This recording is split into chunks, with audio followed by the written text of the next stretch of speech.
Channel ചർച്ചയിൽ വിദ്വേഷ പരാമർശം നടത്തിയ കേസിൽ ബിജെപി നേതാവ് പി സി ജോർജ് ഇന്ന് പോലീസിന് മുന്നിൽ ഹാജരായേക്കും. ഈരാറ്റുപേട്ട പോലീസ് സ്റ്റേഷനിലാണ് ഹാജരാകാൻ സമയം ആവശ്യപ്പെട്ട് പി സി ജോർജ് പോലീസിന് അപേക്ഷ നൽകിയിരുന്നു.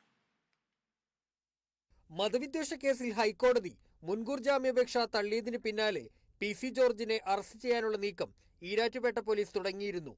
ജോർജിന്റെ പൂഞ്ഞാറിലെ വീട്ടിലെത്തി നോട്ടീസ് നൽകാൻ ശ്രമിച്ചെങ്കിലും ജോർജിനെ കണ്ടെത്താനായിരുന്നില്ല. പിന്നാലെയാണ് തിങ്കളാഴ്ച വരെ ഹാജരാകാൻ സാവകാശം ആവശ്യപ്പെട്ട് പി സി ജോർജ് പോലീസിന് അപേക്ഷ നൽകിയത്.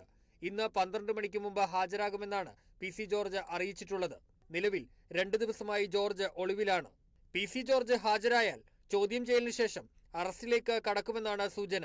കഴിഞ്ഞ ജനുവരി 6-ന് ഒരു ചാനൽ ചർച്ചയിൽ പി സി ജോർജ് മുസ്ലിം വിരുദ്ധ പരാമർശങ്ങൾ നടത്തിയെന്ന് ചൂണ്ടിക്കാട്ടി യൂത്ത് ലീഗ് നൽകിയ പരാതിയിലാണ് ഈരാറ്റുപേട്ട പോലീസ് കേസെടുത്തത്.